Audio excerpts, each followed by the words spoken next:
चाहत तू मेरी पहली, पहला है प्यार मेरा, तुझसे आबाद जैसे दिल का करार मेरा, हर पल रहे साथ तेरा, हाथों में हो हाथ तेरा। तू आशिकी मेरी कब से, मेरी इल्तिजा है यही रब से, तू ही मिले मुझे हर जगह, मेरे खुदा मेरे खुदा. عاقل‌تر از شما اون ویداست که تصمیمشو کاملا گرفته. ویدا چه تصمیمی گرفته؟ نمیدونی؟ همون تصمیمی که باید میگرفت. دارم میپرسم بدون مشورت کردن چه تصمیمی گرفته؟ یعنی چی که بدون نظر خواستن از ما تصمیمشو گرفته؟ خب ویدا با من مشورت کرده. مطمئنم نظر خوبی بهش ندادی وگرنه وضعش این نبود. ببین اون میخواد از دانیال طلاق بگیره. چی؟ طلاق؟ آره طلاق و حتما همین کارو میکنه. نه تو همچین کاری نمی کنی. تو خودت یه دختر داری. من یه پسر داشتم که یه آدم ظالم ازم گرفتش. بهت که گفتم هنوز جرمش ثابت نشده زن. من از حسم مطمئنم و احساس یه مادر هیچ وقت بهش دروغ نمیگه. حس یه پدرم هیچ وقت دروغ نمیگه. زنها خیلی احساساتی هن. ولی خدا به مردا عقل داده. پس یعنی من بیعقلم؟ مادرها اصلا عقل ندارن؟ من اینو نگفتم. دیگه ادامه ندین. اینا رو بخورین بعدش بخوابین. هر کاری که لازم باشه خودم انجام میدم. اینو بگیرین.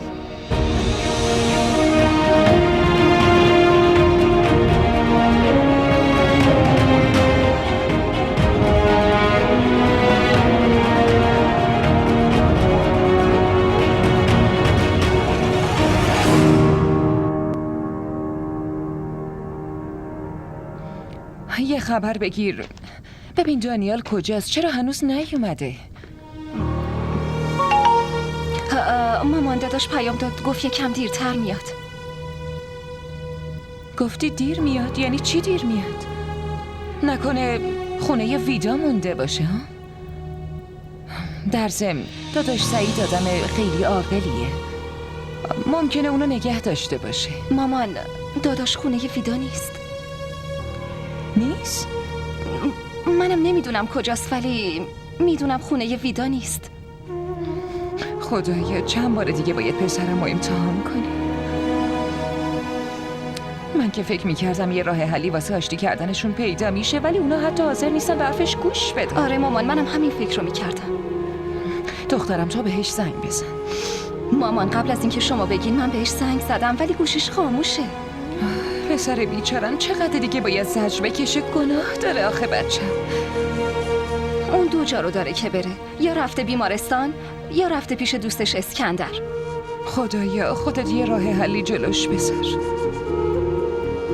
دیگه نمیشه.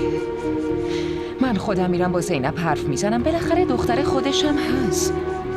اونم نمیخواد زندگی بچهش نابود بشه. آره درست میگین، منم کاملا باهاتون موافقم.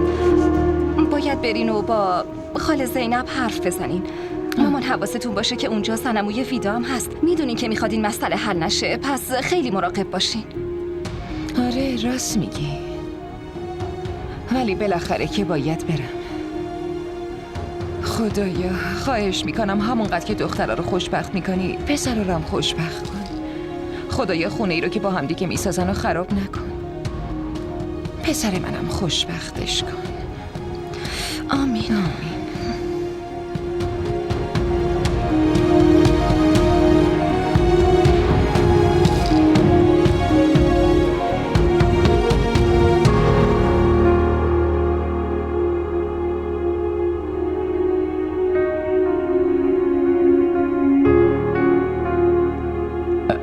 خاله لطفاً به من یه فرصت بدین. من به حرفم گوش کنین، همه چی براتون توضیح میدم. تو چرا اومدی؟ لطفاً درکم کنین. ویدا میخوام باهات صحبت کنم، به حرفم گوش بدین. من با تو هیچ حرفی ندارم. وقتی به داداش اسکندر آیزا گفتم که نمیخوام باهات حرف بزنم چرا اومدی اینجا؟ چرا نگم؟ ویدا من حق دارم که کنارت باشم. من شوهرتم. دنیا ازت متنفرم. اونقدر متنفرم که وقتی اسمم کنار اسمت میاد حالم از خودم به هم میخوره. من نمیخوام با تو زندگی کنم، میخوام این رابطه رو تموم کنم.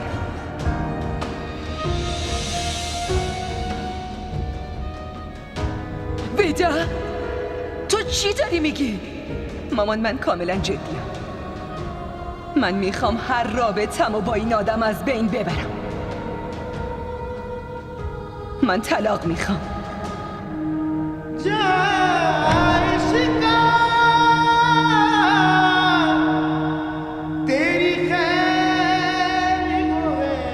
دنیا ازت متنفرم.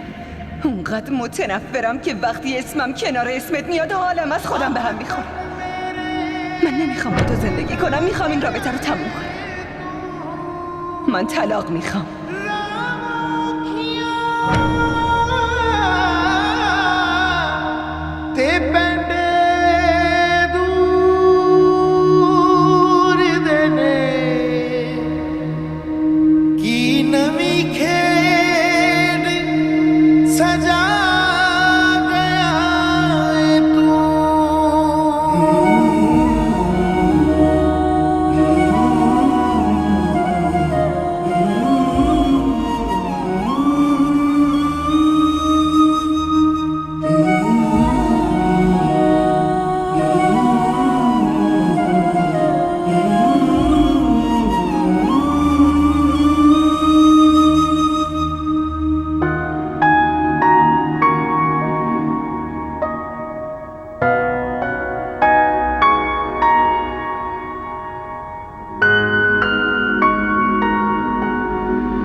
حرفایی که الان بهمون زدی و جدی گفتی؟ چه اتفاقی افتاده؟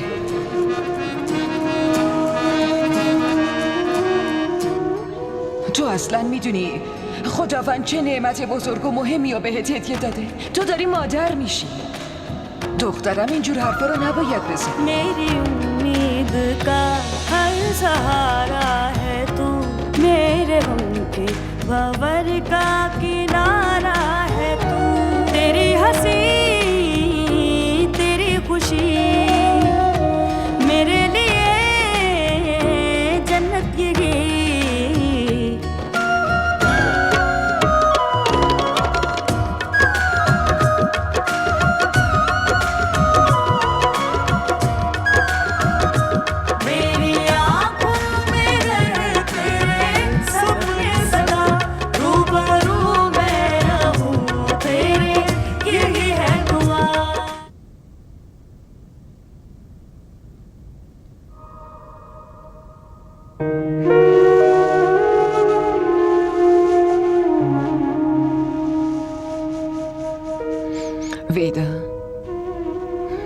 ویدا دخترم.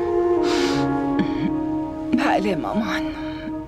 باشو دخترم، یه روز جدید داره شروع میشه. خدا داره صدات میزنه. باشو، یالا پاشو نمازتو بخون دخترم.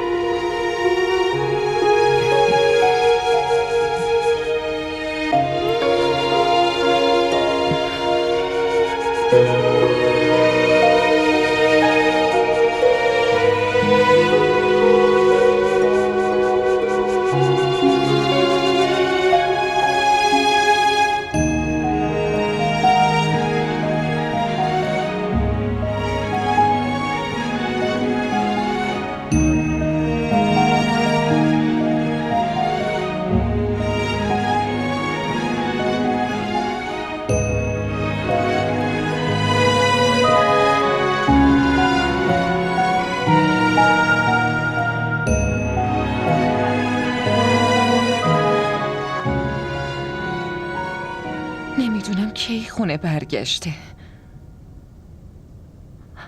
اصلا خوابیده یا نه؟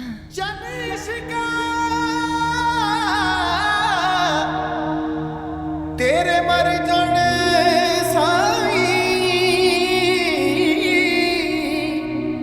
ते जिउंदियां नूं मार मुकावे तू बुक बुक पीवे खून जिगर दा ते मास दिलां दा खावे तू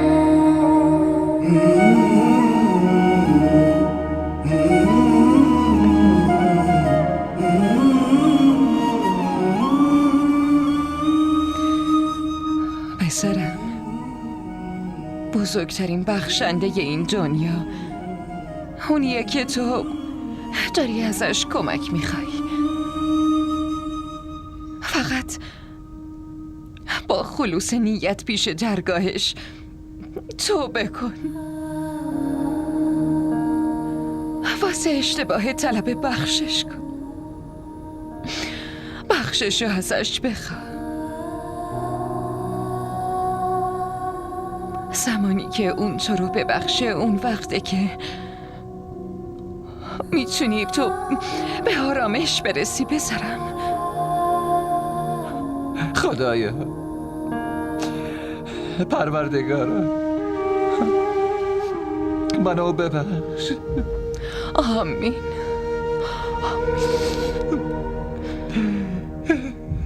تو میدونی که من به جز این اشتباه کوچیک تقصیر دیگه ای ندارم.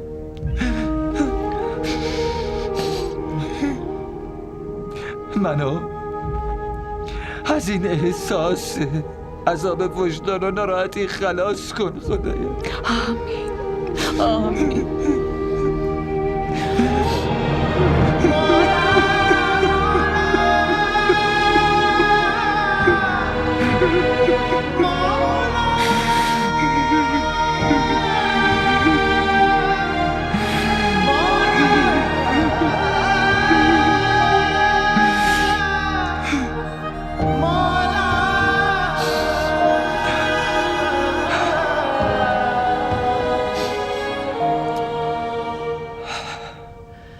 آقا سعید، مربا میخورین؟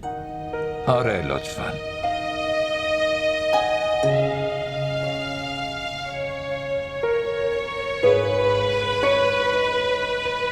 رژیمتونم فراموش کردین. خیلی وزن اضافه کردین. کافیه؟ آره کافیه. بفرمایید.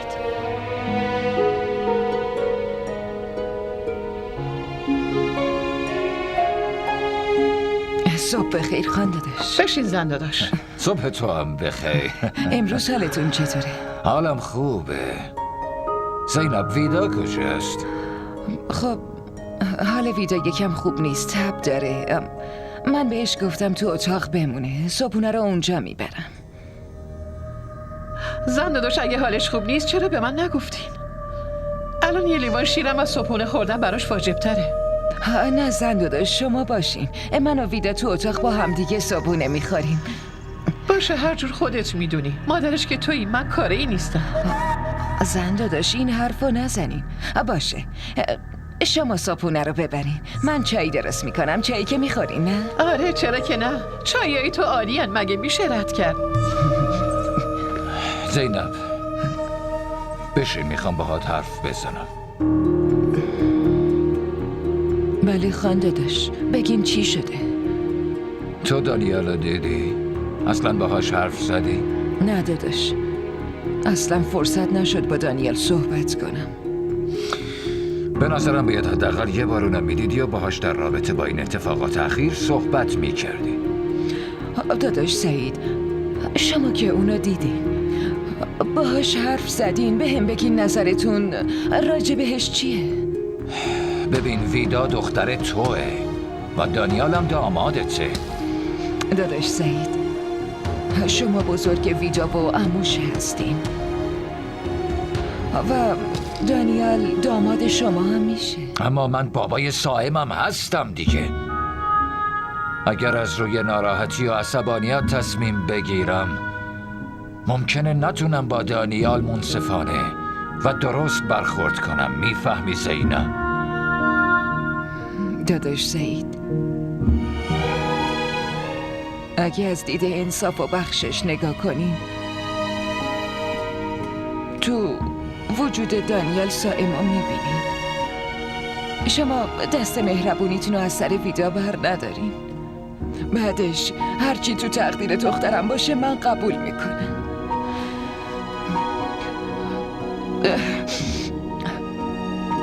چایتون سرد شد. یه چای تازه دم میارم.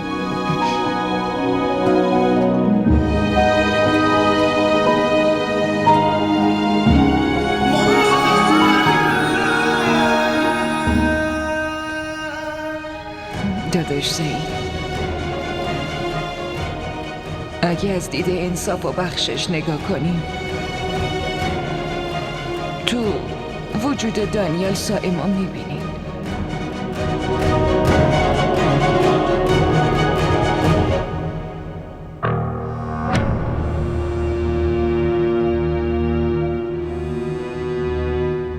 ویدا، زنمو دوباره که شیر آوردین لطفاً. من دیگه نمیتونم بخورم. با دیدنش حس میکنم بالا میارم. بیا اینجا پیشم بشین.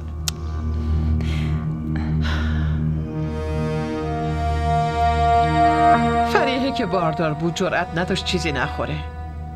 هر چیزی که براش می آوردم و تا آخر میخورد.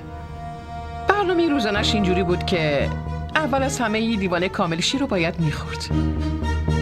یعنی صبحانه یه لیوان شیر داشت و در طول روزم حتما یه میوه میخورد. اینجوری بدنش سالم میموند. برنامه تو هم همینه. یادت بمونه باشه؟ زنمو جانم، یه چیزی بهت بگم. وقتی من باردار بودم مامان بزرگت به زور بهم یه لیوان شیر میداد. واسه همین صائم اینقدر جذاب و خوش سیما بود. همه ازش تعریف میکردن که چه بچه خوشگلیه.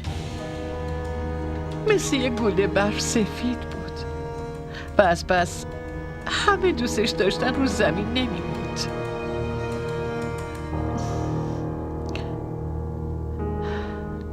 وقتی تو به دنیا اومدی تو هم مثل عروسک بودی، چون مامان بزرگت به مامان تو هم همون شیر و زعفرون رو میداد. خیلی ناز بودی، ظریف و نرم. واسه همینم مامان تو رو بغل میکرد و میگفت این عروسک مال منه. به هیچ کس نمیدمش. اگه صائم زنده بود الان تو مادر بچه اون بودی. تو شکمت بچه صائم بود و اون به همه آرزوهاش میرسید.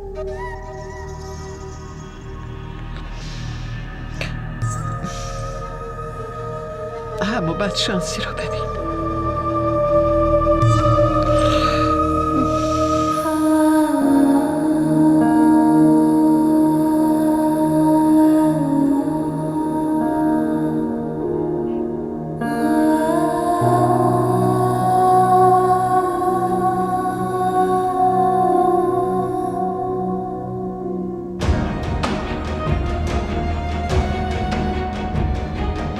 داداش سعید، اگه از دید انصاف و بخشش نگاه کنیم، تو وجود دانیال صائمو میبینیم. شما دست مهربونیتون رو از سر ویدا بر ندارین. بعدش هرچی تو تقدیر دخترم باشه من قبول میکنم.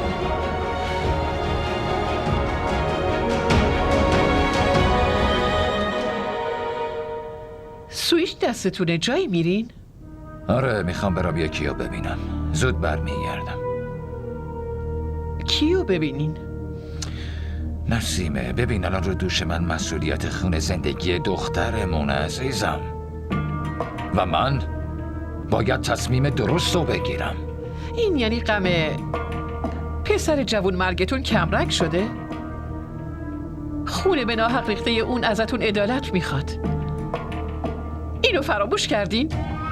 من هیچ مسئولیتی رو فراموش نکردم نظیم خانم، اما به خاطر غم و غصه خودم نمیتونم در حق یه آدم بیگناه ظلم کنم. میفهمی؟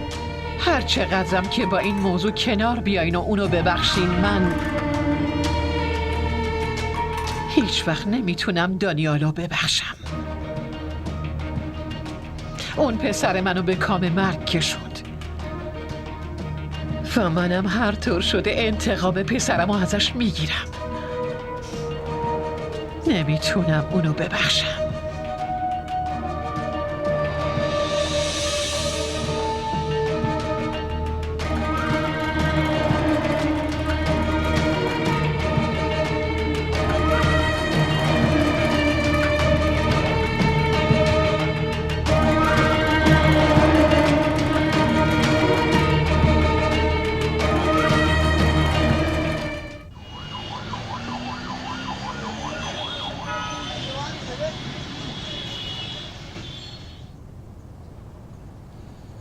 داداش، من که میگم بهتر خاله شهناز اونجا نره. اونا حتی مراعات مامان و بابا رو هم نکردن. ممکنه به خاله هم بی احترامی کنن. آیزا، تو هم که باهاشون میری. اگه در حضور تو این کارو کردن، اون موقع تو باید جدی‌تر با ویدا حرف بزنی. من چند روزه دارم تمام تلاشمو میکنم، اما نمیدونم چرا اینقدر ویدا سنگدل شده. حتی یک کلمه هم نمیخواد راجع به دانیل بشنوه. اون بیچاره همش داره مثل ابر بهار هر روز گریه میکنه. به خدا باور کن، من هیچ وقت مردی رو ندیدم اینجوری گریه کنه. پس بریم یه سرم به اون بزنیم. بریم.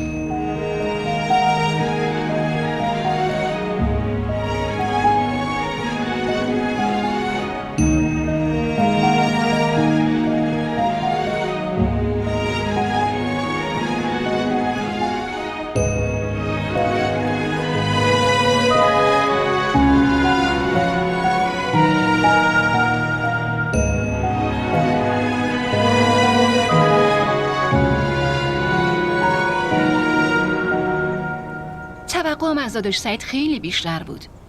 انتظار این کارو نداشتم، ولی منو خیلی ناامید کرد. خانم، اون پسر جوانش از دست داده، هنوز داغ دلش تازه است. عصبانیت اونا به جاست و من مطمئن بودم که اون حتما عصبانی میشه. آره، حق با شماست. داغ مرگ اولاد تا آخر عمر روی دل پدر و مادرش باقی میمونه، ولی مرگ سائم یه اتفاق بود. آقا سعید اومدن، راهنماییش کن. چشم آقا. خدایا خودت به خیر بگذرون، یه راه حل جلومون بذار.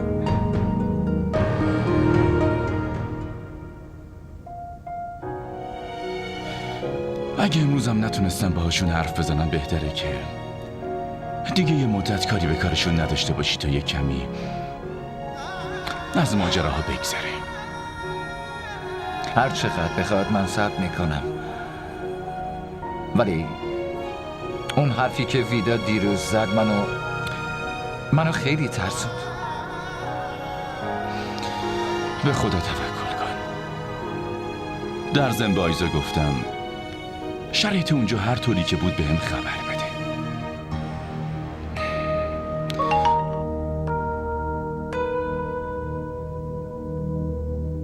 آیزا پیام داده، میگه عمو سعید خونه ما رفته و میخواد ببینتمون. یعنی الان خونه شماست؟ باید همین الان بریم.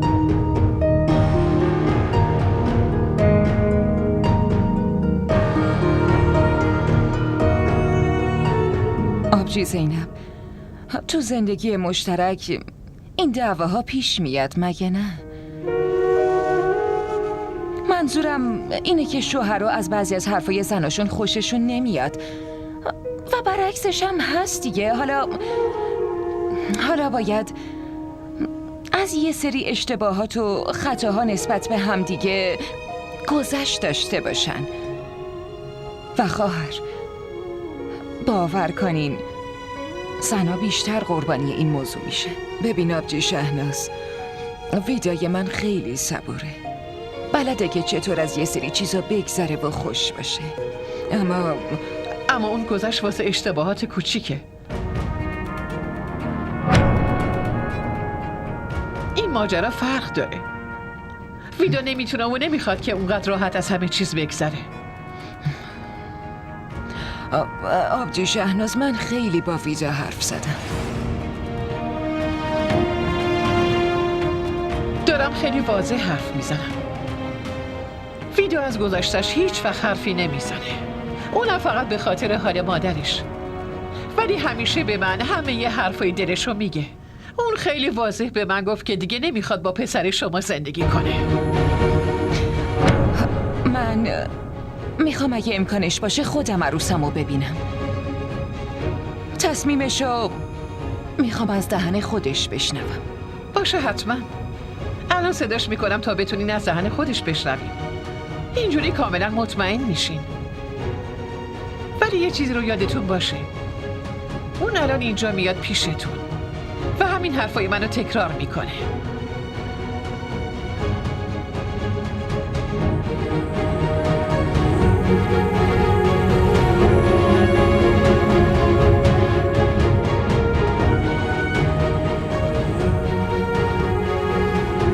من خودم میرم با زینب حرف میزنم. بالاخره دختر خودشم هست. اونم نمیخواد زندگی بچهش نابود بشه.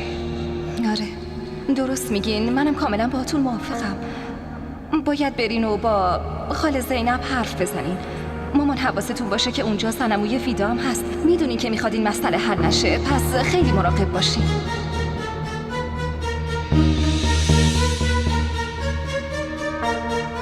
خطبه عقد که خونده میشه پیوند محکمی به وجود میاره و خداوند به این آسونی اصلا نمیذاره از بین بره. اما اگه همین پیوند با دروغ، دغل و فریب به وجود اومده باشه، فقط یه طوفان کوچیک میتونه از بین ببرتش. و خدا هم نگفته که باید حتما به زور این پیوند رو نگه داریم. ویدا، طلاق اصلا یک مسئله عادی نیست. تصمیم خیلی بزرگیه. نباید در موردش احساساتی تصمیم بگیری. آیزا، تو چرا فکر میکنی که من این تصمیم رو با احساساتم گرفتم؟ چرا نمیفهمی؟ وقتی دو تا آدم نمیتونن با هم تفاهم داشته باشن و همدیگر رو درک کنن، میتونن از هم جدا بشن.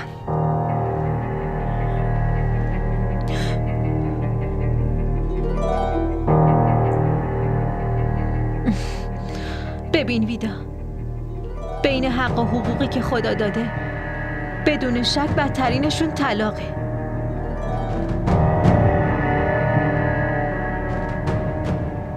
با این وجود بازم این تصمیم رو گرفتی؟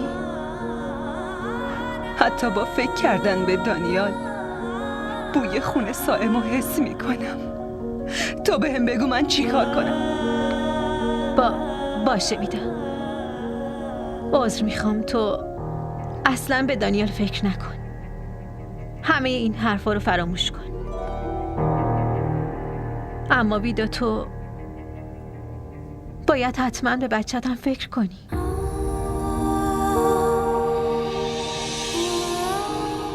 اون که تقصیری نداره. قبل از تولدش از نعمت پدر محرومش نکن.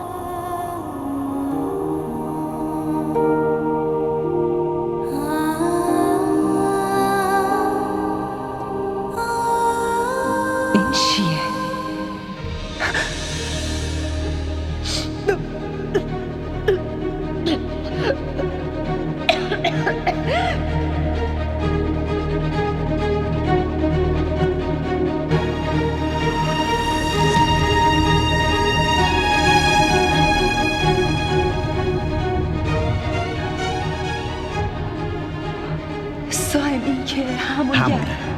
همون گردن بند. که مخالفت کردی بخریمش چون گرون بود. ویدا، این یه هدیه کوچیک برای توه. فقط خواهشم اینه که همیشه گردنت باشه.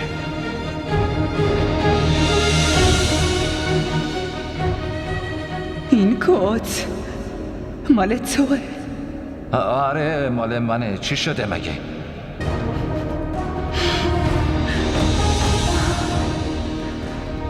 خب تو بهم بگو من چی کار کنم؟ تو دوست منی، میتونی درکم کنی. بگو آیزا، بهم بگو چی کار کنم. ویدا، تو هر چقدر میخوای از دانیال متنفر باش، ولی خواهش میکنم ازش طلاق نگیر لطفاً.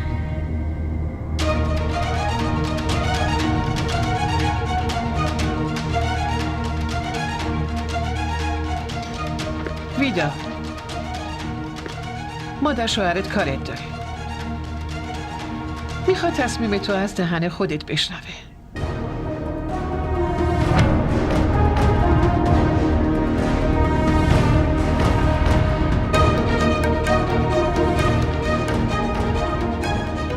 اگه عشق سائمو فراموش کردی که میتونی باهاش بری، وگرنه از اینجا بفرستش و بهش بگو که از این به بعد تو خونه ما پاشو نذاره.